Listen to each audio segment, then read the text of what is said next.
नमस्कार दोस्तों, कैसे हैं आप सभी लोग। दोस्तों आशा है कि बहुत ही अच्छे होंगे और दोस्तों अपनी सक्सेस की राह पे बहुत अच्छी तरीके से चल रहे होंगे। दोस्तों आज से कुछ दिन पहले मैंने आपके लिए बहुत ही अच्छी-अच्छी वीडियोज़ बनाए थे जिसमें मैंने आपको बताया था कि टेंस क्या होते हैं, टेंस के अच्छे-अच्छे कॉन्सेप्ट्स बताए थे। देन मैंने आपको उसके बाद बताया था कि टेंस और टाइम में डिफरेंस क्या होता है एंड देन मैंने आपको फिर से बताया प्रेज़ेंट इंडेफिनिट टेंस को। लेकिन दोस्तों कई बार आपको डाउट आता होगा कि सर प्रेजेंट इंडेफिनिट ठीक है, लेकिन कई बार कहाँ इसका यूज़ किया जाता है, ये हमें डाउट है। दोस्तों उसी डाउट को क्लियर करने के लिए मैं आज आपके लिए ये वीडियो लेके आया हूँ जिसमें कि मैं आपको बताऊंगा कि प्रेजेंट इंडेफिनिट टेंस जिसे कि हम सिंपल भी कहते हैं, जिसे कि हम क्या कहते हैं, सिंपल टेंस भी कहते हैं, प्रेजेंट सिंपल टेंस भी कहते हैं। ओके, तो इसका हम कहाँ कहाँ यूज़ करते हैं आज की इस वीडियो में बहुत ही अच्छी तरीके से बताने वाला हूँ। हालांकि एक यूज़ मैंने आपकी सुविधा के लिए यहाँ लिख दी है, लेकिन मैं और भी अच्छी तरीके से इसे एक्सप्लेन करूँगा। ओके, तो देन दोस्तों चलिए बिना टाइम को वेस्ट किए शुरू करते हैं। और दोस्तों आपका हम सबका यहाँ स्वागत है आपके हमारे हम सबके चैनल कॉन्सेप्ट एक्सप्लेनर में। दोस्तों मैंने आप सभी के सुविधा के लिए यहाँ तो लिख दिया है कि इनके यूज़ कहाँ कहाँ होते हैं। तो फर्स्ट ऑफ ऑल मैं अगर बताऊँ आपको तो ये पहला यूज़ मैं बता रहा हूँ कि कहाँ होता है। ठीक है, देखिए एक बार मैं आपको फिर से पढ़ के बता देता हूँ। पहला होता है हम प्रेजेंट इंडेफिनिट टेंस का यूज़ करते हैं जब हमें किसी यूनिवर्सल ट्रूथ को बताना हो। यानी मतलब क्या, यानी सार्वभौमिक सत्य। जैसे कि एक एग्जांपल लेते हैं, यहाँ लिखा है the sun rises in the east. यानी जो सन है, जो सूर्य है हमारा, कहाँ उगता है, उदित होता है पूर्व की ओर। अब दोस्तों कभी ऐसा हो सकता है क्या कि जो सूर्य है वो पश्चिम से निकले? ऐसा होता है क्या? सिर्फ कहावतों में होता है। तो ये क्या है, एक सार्वभौमिक सत्य है, तो हम इसे हमेशा प्रेजेंट इंडेफिनिट टेंस के स्ट्रक्चर पे ही बनाएंगे। जो जिसका स्ट्रक्चर क्या है, सब्जेक्ट रहेगा आपका, वर्ब रहेगा आपका फर्स्ट फॉर्म, उसके साथ लग जाएगा एस या फिर ईएस, प्लस लग जाता है अदर वर्ड्स या फिर ऑब्जेक्ट। ओके, ये लगते हैं। यहाँ देखिए सब्जेक्ट है, वर्ब क्या है, राइज यानी उगना, उदित होना, इसके साथ लग गया एस एंड देन ये लग गया अदर वर्ड्स, आगे ऑब्जेक्ट्स। ओके, बात समझ में आई नहीं आप? तो यानी आप इस तरीके से इसे प्रेजेंट इंडेफिनिट टेंस में कर सकते हैं। दूसरा, अगर कोई सिद्धांत बताना हो यानी प्रिंसिपल बताना हो तब भी हम यूज़ करते हैं प्रेजेंट इंडेफिनिट टेंस का। उसके बाद हम कोई परमानेंट एक्टिविटी हो, कोई परमानेंट एक्टिविटी क्या, अस्थायी जो कार्य हो, जो कि मतलब फिक्स काम हो, उसको अगर हमें बताना हो तो हम यूज़ करते हैं प्रेजेंट इंडेफिनिट टेंस का। उसके बाद जैसे कि एक एग्जांपल ले लेते हैं, जैसे कि I get up every day at 5 o'clock। मैं हमेशा, ये परमानेंट है कि मैं हमेशा कितना 5 बजे उठ जाता हूँ। ओके, तो ऐसे भी हो सकता है। ओके, तो ये भी हो जाएगा आपका। आपको शेड्यूल बताना हो कि मेरी मीटिंग होती है 7 बजे, ठीक है, तो ऐसे भी आप बोल सकते हैं। और अगर आपकी हैबिट्स को बताना हो तब भी हम प्रेजेंट इंडेफिनिट टेंस का यूज़ करते हैं। जैसे कि आदतें यहाँ बताई नहीं जा रही है, I get up every day at 5 o'clock, यानी मैं 5 बजे हमेशा सुबह उठ जाता हूँ। ओके, ये बात हुई है। यहाँ एक आदत बताई है, रिपीटेड एक्टिविटी होगी या फिर यूजुअल एक्टिविटी होगी। जैसे कि रिपीटेड क्या, जो कि बार बार होता हूँ। एक एग्जांपल लेते हैं, जैसे कि मैं डेली पढ़ता हूँ, आई रेड डेली, ऐसा हम कह सकते हैं। ओके, तो क्या, मैं डेली पढ़ता हूँ, ऐसा हो सकता है। तो यानी क्या, रिपीटेड है। और आपका कोई रूटीन हो यानी टाइम टेबल हो पढ़ने का लिखने का, तो ये क्या हो जाएगा आपका, तब हम क्या करते हैं, प्रेजेंट इंडेफिनिट टेंस का यूज़ करते हैं। ओके, यहाँ एक एग्जांपल लेते हैं, a mother loves her childrens. यानी कोई भी एक माँ हमेशा अपने बेटों से यानी अपने बच्चों से प्यार करती है। ये क्या है, एक सिद्धांत है, एक यूनिवर्सल ट्रूथ है कि हमारी माँ हम सभी से प्यार करती है, बच्चों से प्यार करती है। ओके, तो ये भी हो जाएगा हम लोग का। ओके, एंड देन यहाँ देखिएगा, सी ऑलवेज हेल्प हिम। यानी वो हमेशा क्या करती है, हमेशा हेल्प करती है। तो क्या ये रिपीटेड वर्क है? हाँ है।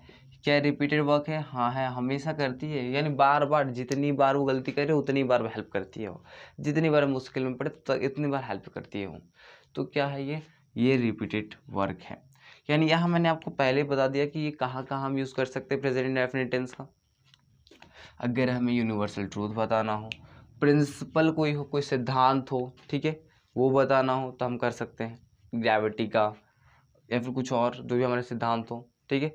Every debit has equal and opposite credit, ये ऐसे कुछ सिद्धांत हो तो आप बता सकते हैं प्रेजेंट इंडेफिनिट टेंस का यूज़ करके। अगर आपको परमिशन दिखानी हो, परमानेंट कोई एक्टिविटी है वो करानी हो, कोई ऐसी बातें बतानी हो, तब भी आप प्रेजेंट इंडेफिनिट टेंस का यूज़ कर सकते हैं। शेड्यूल हो आपका कोई मीटिंग का या फिर कुछ और का, कोई काम का, तो वो भी आप बता सकते हैं प्रेजेंट इंडेफिनिट टेंस में, अगर बताना हो किसी को तो। आपकी हैबिट्स भी आप प्रेजेंट इंडेफिनिट टेंस में यूज़ करते हैं, और रिपीटेड वर्क और यूजुअल एक्टिविटीज़ भी आपके प्रेजेंट इंडेफिनिट टेंस में आती है, रूटीन भी आपकी प्रेजेंट इंडेफिनिट टेंस में आती है।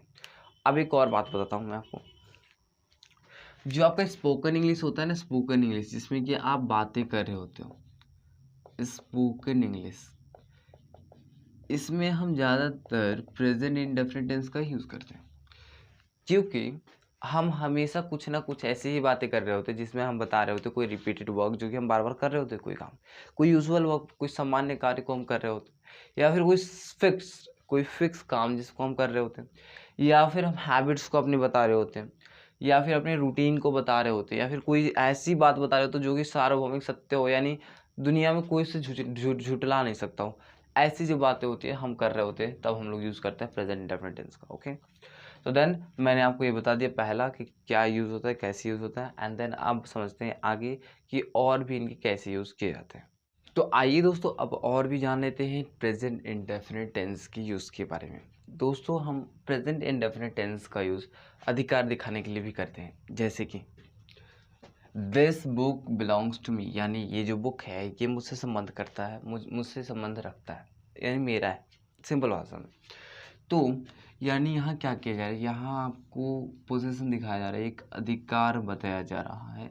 तो यहाँ आपका लगा है, देखिए बिलोंग्स में एस लगा है, एंड देन इससे पता चलता है कि ये प्रेजेंट इंडेफिनिट टेंस में है। ओके, तो देन आप अधिकार दिखाने के लिए भी प्रेजेंट इंडेफिनिट टेंस का यूज़ कर सकते हैं।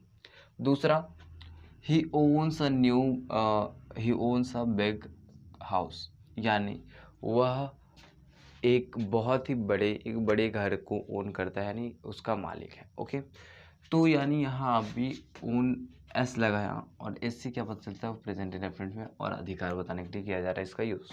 ओके, तो यानी अधिकार दिखाने के लिए भी हम प्रेजेंट इंडेफिनिट टेंस का यूज़ करते हैं। ओके, तो आशा है कि आपको ये समझ में आ गया होगा। एंड देन अब हम समझते हैं इसकी तीसरी यूज़ को, जो कि है हम ह्यूमन फीलिंग्स, इमोशंस और मेंटल एक्टिविटीज़ को दिखाने के लिए भी हम यूज़ करते हैं प्रेजेंट इंडेफिनिट टेंस का, यानी प्रेजेंट सिंपल टेंस का। जैसे कि वी लव आवर कंट्री, हम हमारी अपनी कंट्री से प्यार करते हैं, ठीक है। वी लव आवर कंट्री, हम हमारे कंट्री से प्यार करते हैं, हम हमारे देश से प्यार करते हैं। यहाँ क्या एक ह्यूमन फीलिंग है, एक ह्यूमन इमोशन है अपने कंट्री के प्रति, तो यहाँ आपका लग गया present indefinite tense. Okay, we love, we क्या था आपका सब्जेक्ट था, क्या था फर्स्ट पर्सन में, एंड देन इसके बाद आपका ऐसे ही नहीं लगता, तो देन यहाँ फर्स्ट पर्सन आ गया है, सॉरी मेन ऑफ की फर्स्ट फॉर्म आ गई है, देन इससे पता चलता है कि प्रेजेंट इंडेफिनिट टेंस में है। ओके, इसी तरीके से देखिए वी बिलीव इन गॉड, हम भगवान में भरोसा करते हैं, हम भगवान में विश्वास करते हैं, यानी यहाँ एक इमोशन बताई जा रही है भगवान के प्रति, एक फीलिंग बताई जा रही है ह्यूमन के प्रति। Okay, and then I understand your problem, हम आपकी फीलिंग को समझते हैं, यहाँ फीलिंग बताई जा रही है, यानी यहाँ हम आपके प्रॉब्लम्स को समझते हैं, आई अंडरस्टैंड योर प्रॉब्लम्स, तो यानी हम यहाँ भी feeling, emotions and mental activity एक तरीके से हम दिखा रहे हैं। ओके, मेंटल एक्टिविटी भी हम दिखाते हैं इस तरीके से प्रेजेंट इंडेफिनिट टेंस का यूज़ करके। एंड देन यहाँ देखिए I think he is always right, वह हमेशा सही होता है, उसकी मतलब एक इमोशन हो सकता है, एक फीलिंग हो सकती है, या फिर एक मेंटल एक्टिविटी हो सकती है कि वो हमेशा क्या होता है, वो हमेशा सही होता है। इसी तरीके से यहाँ देखिए यू ट्रस्ट इन हर, तुम उस पर विश्वास करते हो, ठीक है, तुम इस पर विश्वास करते हो। तो यहाँ आप क्या करें, एक इमोशन है ये, ठीक है, कोई है व्यक्ति, कोई लेडीज़ कैंडिडेट है जिस पे आप विश्वास करते हो। ओके, तो देन आप human feelings, emotions and mental activities को दिखाने के लिए भी हम प्रेजेंट इंडेफिनिट टेंस का यूज़ करते हैं। तो अब आइए दोस्तों और भी इसके यूज़ है, इसके भी जान लेते हैं। तो दोस्तों सबसे आखिरी और इम्पॉर्टेंट है, इसका इस्तेमाल हम कमेंट्री, आपने सुना होगा जैसे कि मैच में, क्रिकेट में होता है, और भी इसके इस्तेमाल होते हैं। प्रेजेंट इंडेफिनिट टेंस के और भी इस्तेमाल होते हैं, लेकिन आज की इस वीडियो के लिए बस इतना ही मैं करने वाला हूँ, ठीक है। 5 यूजेस मैं आपको बता चुका हूँ, इतना ही आप अभी के लिए क्या कर सकते हैं, नोट्स बना सकते हैं, क्योंकि ये अभी आसान होंगे। एंड देन इसके बाद मैं आपके लिए कभी ना कभी और भी इसके यूजेस बताऊँगा, जिसमें कि मैं आपके सारे टॉपिक्स क्लियर करूँगा। ओके, तो देन अब मैं आपको बताता हूँ, ये मैंने आपके लिए सेंटेंस रखा है, ठीक है, ना ही मैंने आपके लिए यहाँ कोई यूज़ नहीं बताया। यहाँ मैंने क्या किया है, एक सेंटेंस रखा है, ठीक है। यहाँ देखिए Muralidharan throws the ball, Dhoni move a bit and hits the ball and scored 6 runs. यानी क्या करता है, मुरलीधरन क्या करते हैं, बॉल को थ्रो करते हैं, और जो धोनी है वो क्या करते हैं, थोड़े से मूव करते हुए बॉल को हिट करके 6 रन बनाते हैं।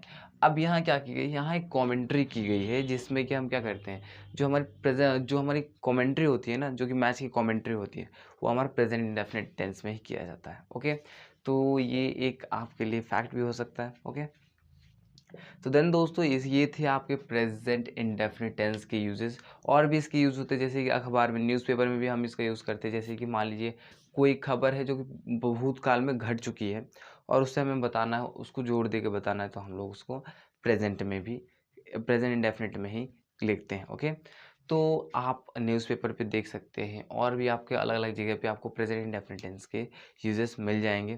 तो दोस्तों आपको ये वीडियो कैसा लगा कमेंट करके ज़रूर बताइएगा। वीडियो पसंद आए तो वीडियो को लाइक कीजिएगा, चैनल को सब्सक्राइब कीजिएगा, बेल आइकन को ऑन कीजिएगा। और दोस्तों आप हमारे टेलीग्राम चैनल कॉन्सेप्ट एक्सप्लेनर को ज्वाइन भी कर सकते हैं, ठीक है। कॉन्सेप्ट एक्सप्लेनर जो कि हमारा चैनल का ही नाम है। ओके, आप यहाँ से जाके नोट्स को डाउनलोड कर सकते हैं, बिल्कुल फ्री ऑफ कॉस्ट, बिल्कुल भी चार्जेस नहीं लगेंगे। ओके दोस्तों, मिलते हैं अगली वीडियो में। तब तक के लिए अपना ख्याल रखिए, अपना माता पिता का ख्याल रखिए। तब तक के लिए मिलते हैं अगली वीडियो में। तब तक जय हिंद।